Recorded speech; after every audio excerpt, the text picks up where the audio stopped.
restaurants they know what they want. They're doing the research to find out what they want, and they're going to buy what they want. And right now, there's a few companies that are very good at getting their messaging across. Getting that servicing message in front of the restaurants is important because we're very aligned with that.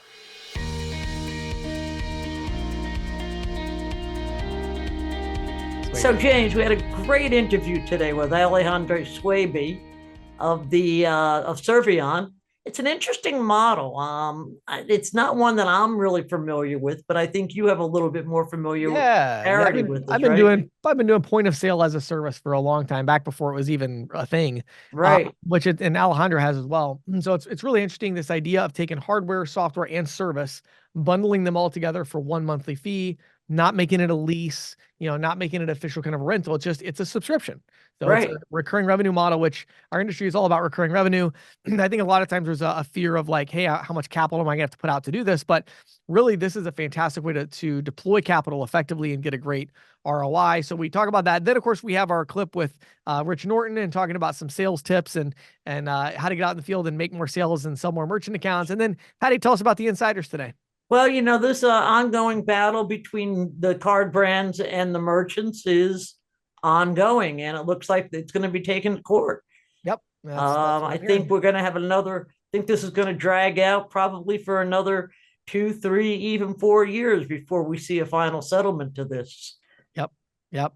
Well, I'm looking forward to this one. So let's dive in. And by the way, I should mention Servion, not a sponsor or anything like that. Just a really interesting conversation with somebody who's done an incredible job at building a recurring subscription model that I personally think a lot of the ISOs out there should try to copy. It's actually pretty cool. So with that being said, let's dive in. Let's do it. Hey everybody, I'm here today with Alejandro, and he is from Servion, Director of Sales over there. How you doing today, Alejandro? I'm doing great. Thanks, James. Awesome. So we are talking today about point of sale as a service. This is a very, very interesting model. I'm really looking forward to this topic. I think I'm going to learn a lot from it. But before Patty and I dive into our questions today, Alejandro, give us your story. Like, how did you end up in this crazy industry, and what was kind of your journey to what you're doing today at Servion? Yeah, love that question. It's kind of a long story, but I'll give you the short of it. Started off as a young kid and in high school, taking apart computers and putting them back together. Grew up with a dad that was flipping houses and in the real estate industry. So I feel like sales has been in my DNA growing up, but always had this passion towards the hospitality industry. I have some family that owned restaurants growing up as well. Also living in around New York City, going out to eat every weekend. And so I was always aligned with sales and always aligned with hospitality. And in around 2003, I was graduating high school and I was choosing what I wanted to do with my career and go to college. And one of my friend's fathers approached one of my buddies and he said, look, you could either go to college or I'm going to buy you a pizzeria. He chose the pizzeria route. And the next phone call that I got was, hey, I know you're really into these computer things. Could you help me get a point of sale going? So I kind of jumped in. And that's how I was putting myself through high school and college just by doing computer repair and helping out people with computers. So I've always been in the technology, but that's how I got aligned with point of sale right around that 2003 timeline. Wow, super interesting. So, okay, so and pizza joints, your favorite, James. I know, right? That's right up my alley. I love the pizzerias. So. Yeah, I think I had pizza like 3 times at least last week. So when you're here in New Jersey and New York, it's tough to not have a slice when it's right in front of you. That's right. Now, how did you end up at Servion? What was that? How did that happen? So what's interesting is for a while I had a small reseller of a point of sale company in central New Jersey. And I grew that company to the point where I needed to hire some employees to do tech support, on-site work, field work. But I was more the traditional VAR, that traditional value-added reseller where I was selling equipment. And the problem is I was selling the equipment and I was installing it so well that the customer would not call me until 5 years later. And when they call me 5 years later, they'd say something along the lines of, oh, I just need a replacement printer. I said, I haven't heard from you in 5 years. I must have done a great job with the install. Problem with that is we were not getting paid during that 5-year period. And so built up a business, break fix business. That was the traditional model.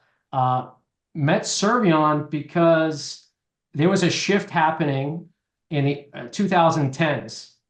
Let's just call it the iPhone came out, then the iPad came out, and us old school POS guys were saying, look, there's no way an iPad could work in a restaurant. The reality is that's what the market was demanding. Restaurants wanted tablets. They wanted it if a $300 device instead of a $3,000 Micros device. Right. And so I wound up at a conference with the founder of Servion.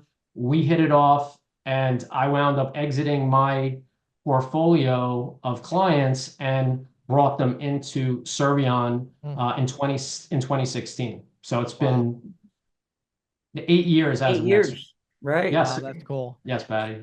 So, I love this because you mentioned, how long you've been a part of this, really over 20 years, actually, as far as, point of sale in general.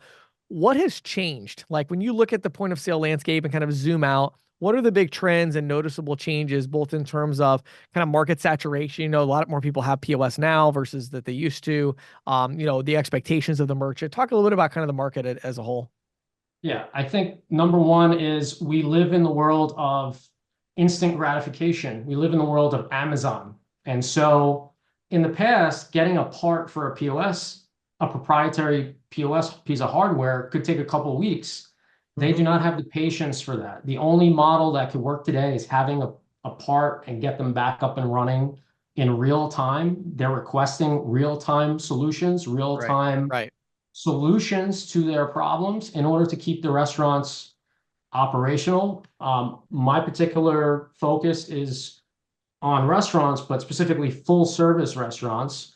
And so, being able to support them, keep them running, because every day and any minute in a full service restaurant is mission critical. If the kitchen printer goes down, the restaurant is not putting out food, right? If the credit cards are not working, everyone's unhappy, nobody's making tips, employees are complaining. And so everything is mission critical. Service comes first. I find that while there are competitors in the field that are offering great features, there's a gap in the market right now where people are asking for service, and there's specifically a need for that. But we've never seen as many competitors as we've seen in the point of sale market before, and especially in the hospitality space. And there's a lot of really good choices based on the different types of restaurants or the capital that they need in order to get up and running. I know that if I wanted to start a restaurant today, if it's on the boardwalk somewhere at the Jersey Shore and it's just a little ice cream shop, I might need just a single terminal. Maybe I'll choose a Clover system. But if I have a large full service restaurant in New York City with a bar, a dining room, an outdoor patio, and I need handhelds, and I have 25 servers and 5 chefs, I need a totally different software solution in order to fit the needs of those different types of concepts. So they're both under that hospitality umbrella. But we're finding that restaurants they know what they want. They're doing the research to find out what they want, and they're going to buy what they want. And right now, there's a few companies that are very good at getting their messaging across. And so, I think getting, that servicing message in front of the restaurants is important because we're very aligned with that.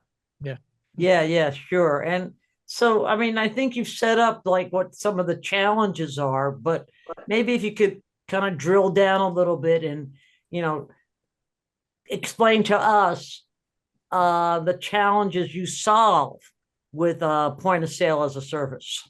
Yeah, well, I think I'll take it, I'll just go back to like what a traditional point of sale looks like. So a traditional point of sale, you'd maybe buy your own hardware. You'd be putting a lot of capital up front. You'd have a technician that you'd pay to build out your menu and to train you and install the system. And then you'd buy software licenses and then maybe an annual software contract. And so at the end of the day, you're putting up a good amount of capital up front. And then you're paying for your support.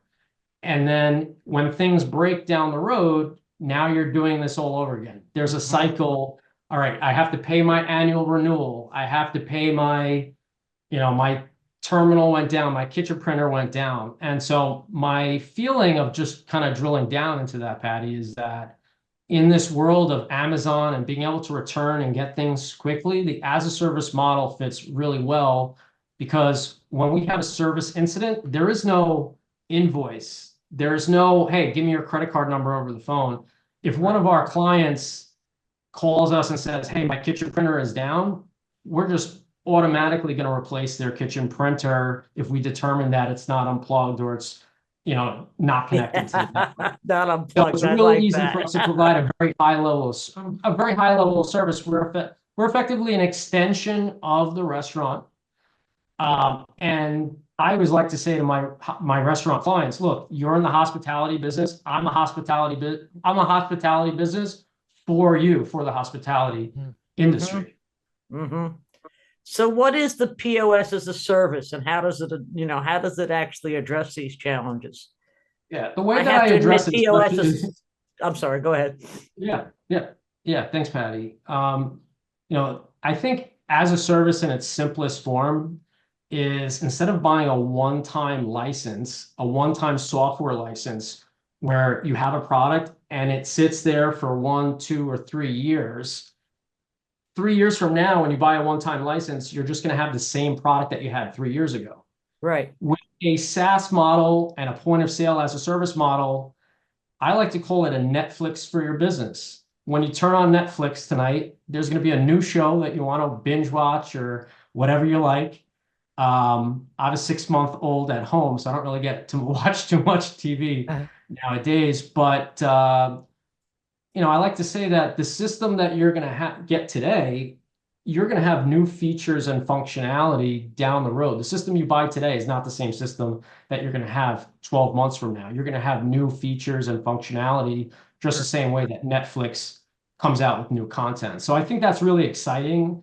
And one of our major value props when we're sitting down with a restaurant owner saying why they should choose us over, let's say, Toast, we say that, and then also the local service is an important part of that whole point of sale as a service package, because it's not just software. Our point of sale as a service package is all encompassing: hardware, software, services, equipment replacement. We really are an extension of the restaurant operation, to the point where they might call us their IT department, or they might call us their tech support department. Right. And so, I really love that. I've always enjoyed that model. It's funny, we didn't talk that much about this, Alejandro, before, but in an ISO that I had probably like 12 years ago, we were deploying point of sale systems, and we did this kind of bundled, all in one thing. And I remember the processing company I was working with, I went to them because I needed a line of credit, because you have to buy all the hardware up front, And I was like, hey, I need to borrow, because back then it was very expensive too, right? It was like $6,000 or $7,000 per location I needed to borrow because, and they were like, what are you talking about? Like, why? And so I ended up getting it. We did some deals like that, but it was, I love that model. So, okay, my next question would be kind of about this, like, I call it sub-vertical, focus. Yep. So we talk about hospitality, and you've alluded to this already, that, well, hospitality could mean a food truck. It could mean a pizzeria. It could mean a fine dining restaurant, et cetera, et cetera. So how does that play into your strategy? I think that's one of the reasons why there are so many point of sale systems today, because there's a point of sale system for every one of these sub verticals, right? So how does that play into your strategy, and how different are these programs that you have to design, or these experiences for different types of hospitality businesses?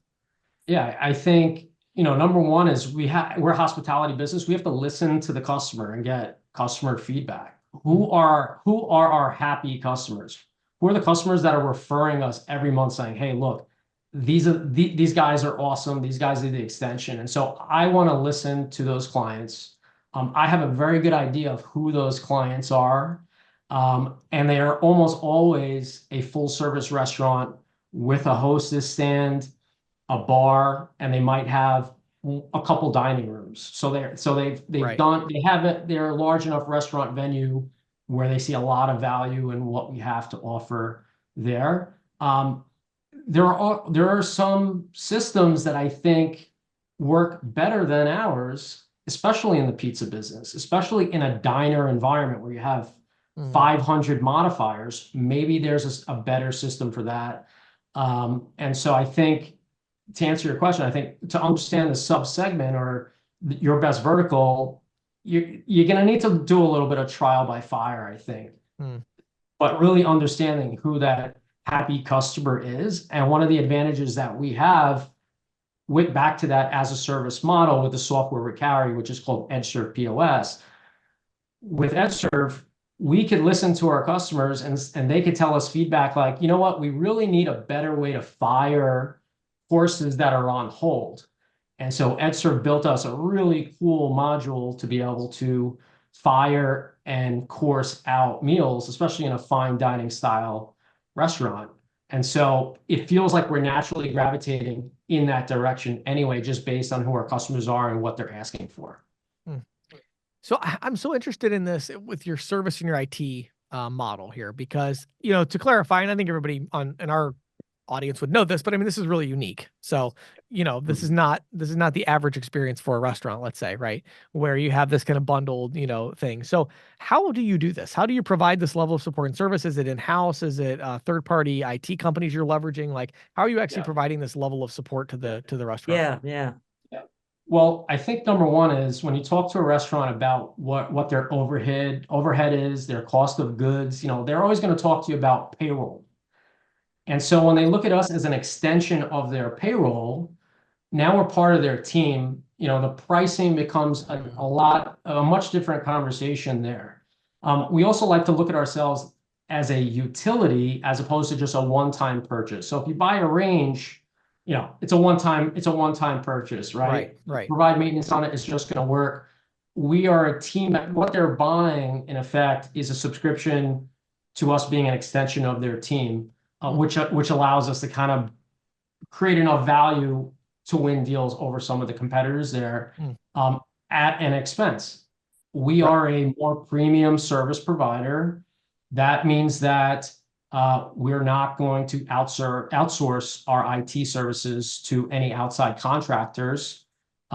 We will fly. We did an installation in LA. Even though we're not a national provider, if we have an existing customer of ours that has 3 or 5 locations, and they say, "Hey, we need an extension. We need your help to partner with us to do an LA site or a New Orleans site or a Miami site." We've kind of gone outside of our normal geographic area to kind of help those clients. We'll fly our tech out in order to do that installation and make that happen.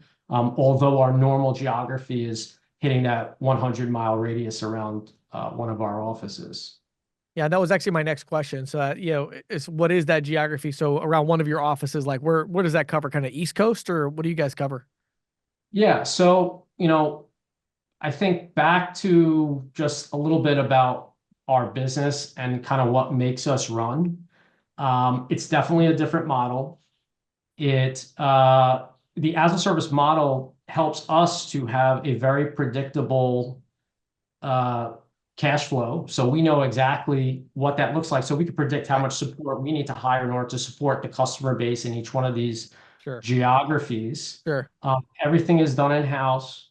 We have installers and tech and field techs in each one of those geographies there.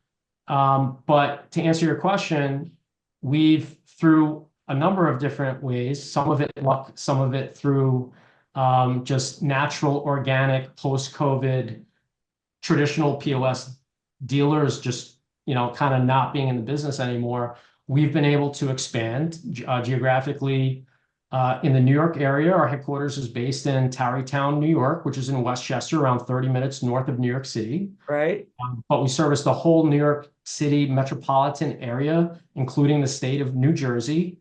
And we also have a Philadelphia office. So we're really in a very nice sweet spot here in the Northeast, where we're hitting all of the Philadelphia metropolitan area and the New York City metropolitan area up to the Hudson Valley. So we have a very large service area with a lot of restaurant opportunities. And then we also have a branch office in Fort Lauderdale, where we're servicing Broward County as well as Palm Beach counties with on-site service. And in 2021, we had a great opportunity to partner and acquire a former Micros dealership in Phoenix. And so we're officially now on the West Coast, and we have a Phoenix office, which is actually an That's cool. amazing territory as well. And the hardest part of it right now is just, hey, figuring out time zone differences when we're doing meetings, Right. things like that. But it's been a great territory, great clients, and yeah, really, really loving what we're doing, especially in the hospitality industry through all of our offices. So how do you work with ISOs, and what do they need to know before they can, consider this sort of POS as a service model? Yeah, I think there's a few things. I'm sure there's some ISOs that, like James said, have tried to do some level of inside sales or maybe Right. their own point of sale Right. as a service model. I just say do the math, maybe, look at what your break-even points, maybe take a little bit of risk, maybe not doing the full as a service model completely upfront. But if you have a really good customer and maybe they're opening up a sister location, maybe you try doing an as a service model Right. on and start building maybe a little bit of the portfolio on that recurring business rather than jumping and trying to switch the entire portfolio over at once. That would be my first recommendation there.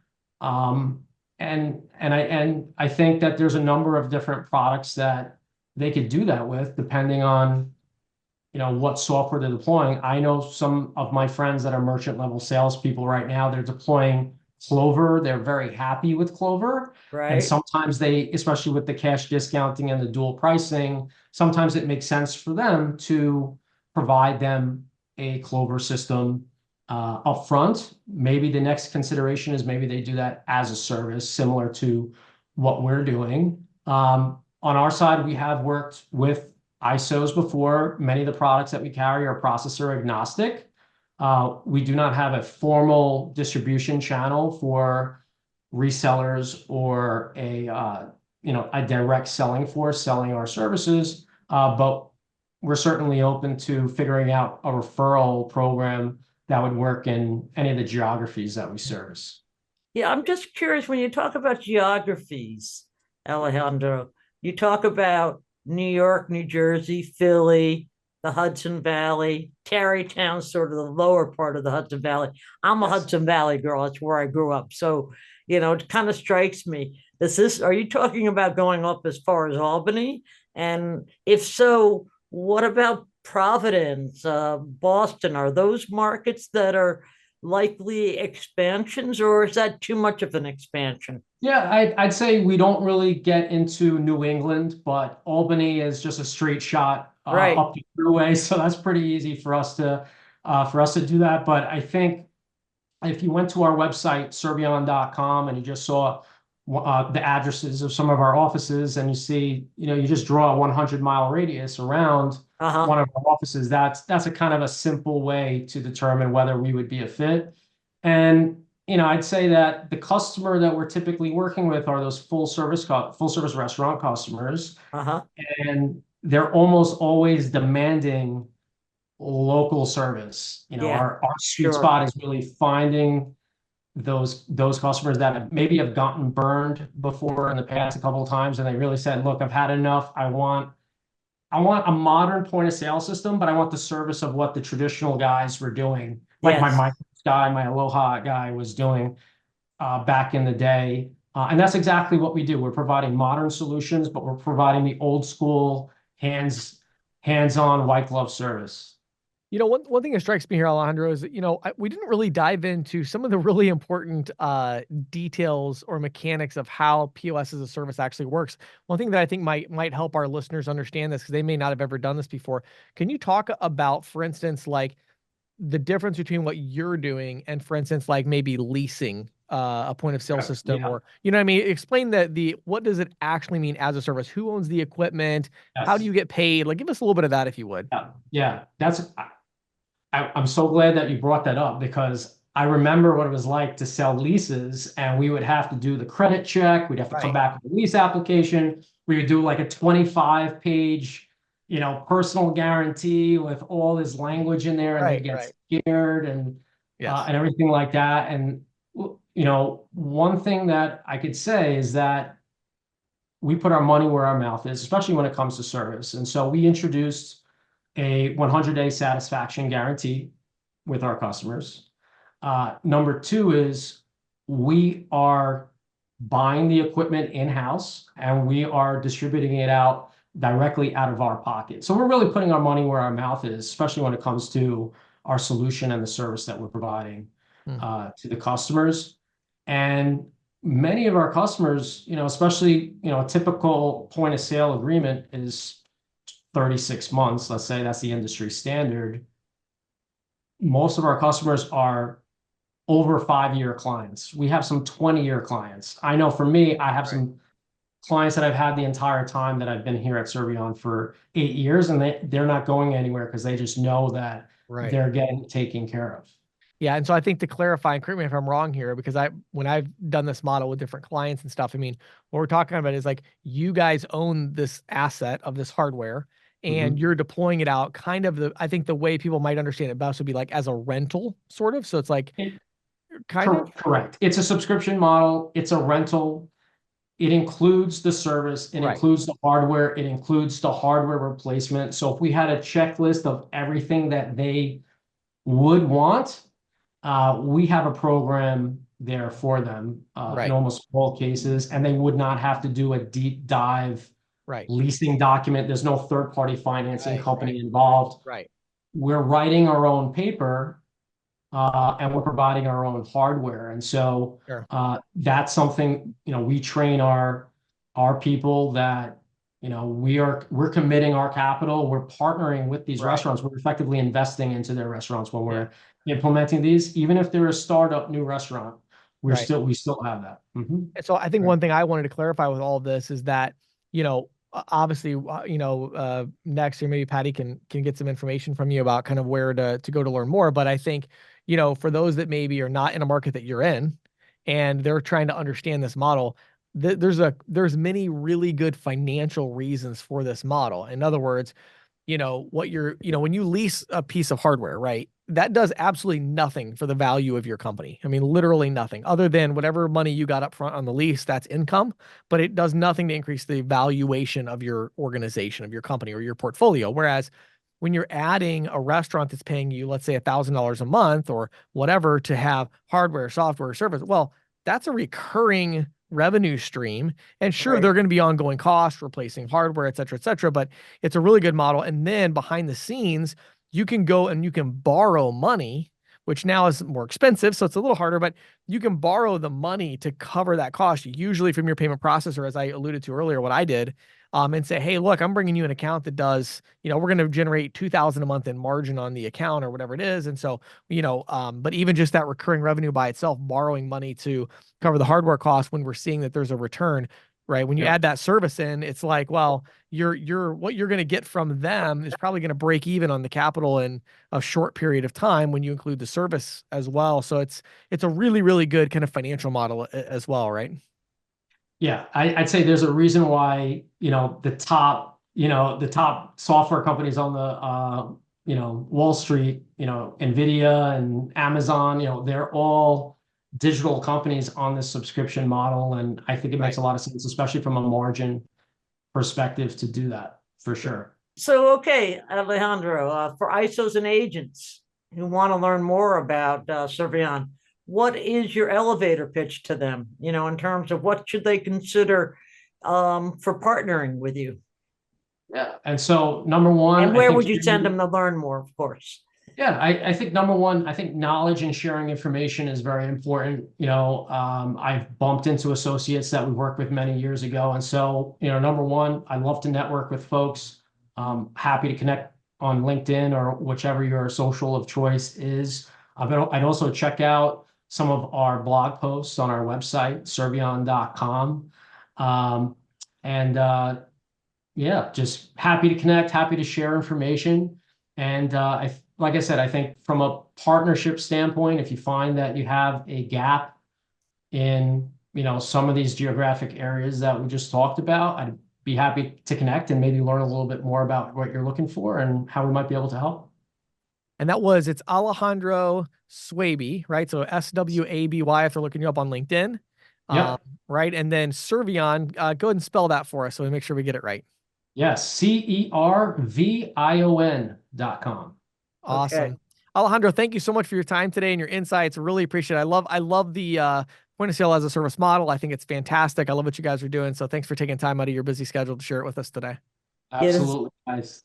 Been really educational. Thank you. Hey, everybody. I'm back here with my good friend, Vlad Sadovsky. And of course, we're coming up on the MWAA. I'm doing the last panel on Thursday. And then I understand, Vlad, after a short little break, apparently I'm heading to a boat or something. What's happening? Absolutely. So as you know, our famous parties these days, and we're trying to keep up with the mark. So what that means is this time we are going from a land to a river, not to the sea, but to a river.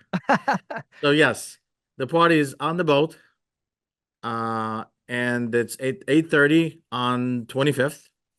And for those people that are already card members, we're gonna have special card member experiences while you're on it.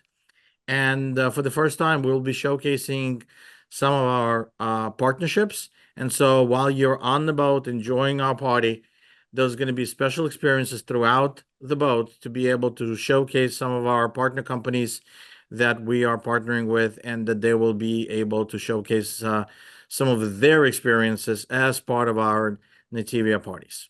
I love it. Awesome. So if you're not a card member yet, you go to nativia.com/professional and sign up for your card. And then if you're going to the MWAA, where are they actually heading? Do you want to have any other information on kind of the location of this party, or is it they just go to a website to find out more about that? Yeah, you're gonna go to the website to find out more. Definitely, I strongly suggest everybody to sign up for a professional card or a business if you're an ISO, and enjoy our special card member events. They're going to be at every show now. Special card member events specifically for card members. Love it. Awesome. As always, Vlad, thanks so much for jumping on. It's beginning to look like Visa and MasterCard are heading to court in the case that merchants brought against the two card brands nearly a generation ago. Do you realize that it's almost 20 years that this thing has been bouncing around the courts? Crazy. But the card brands, they inked a settlement with merchants back in March. It was valued about $30 billion, and it promised temporary relief on interchange increases and some other relief, like spelling out approved surcharging procedures. Right. But U.S. District Court Judge Margot Brody, who hears cases in the Eastern District of New York, told lawyers for the two camps during a June 13th hearing that she's not going to approve the settlement. This wasn't a big surprise, as the judge had kind of signaled that she would rule this way. But now that it's confirmed, people are really scratching their heads. And didn't she kind of like heavily insinuate that she felt that the card brands didn't give up enough? Like, wasn't it? Yeah, she kind of telegraphed that she didn't think they were giving up enough. And those who have studied, I talked to several lawyers who had studied the case, and they said it did indeed favor the card brands. Of course, I reached out to Visa and MasterCard, and they disagreed. No surprise there. I think it was Visa. Yeah, Visa said, "We continue to believe that the proposed settlement agreement was the appropriate resolution resulting from lengthy and thoughtful discussions with the merchant class." Yeah. On the other hand, there were a lot of merchants that said, "We weren't even consulted in this negotiation." Right. The settlement was years in the making. It stemmed from a lawsuit filed in 2005 in which merchants alleged the card brands and issuing banks colluded to keep interchange fees inflated and engage in other anti-competitive practices. Right. Now, Visa and MasterCard settled a portion of that lawsuit in 2018, resulting in interchange rebates that totaled about $6 billion. We've talked about that a lot here. Right. This latest proposed settlement was intended to put the rest of the remaining portions of the lawsuit to bed. But that's not going to happen. And I would suggest it's probably going to be another couple years before we have any settlement to this. So stay tuned. Wow, that's really crazy. Well, it's amazing to think of like how long this stuff drags out. So, I'm sure you'll keep us posted on this, and we'll see where it goes from here. It'll be very interesting. It just really surprised me. It sat around for 6 years, and then just since March, it's been boom, boom, boom. slam. Yeah. Yeah. Yeah. Well, thanks for keeping us in the loop, Patty. Sure thing.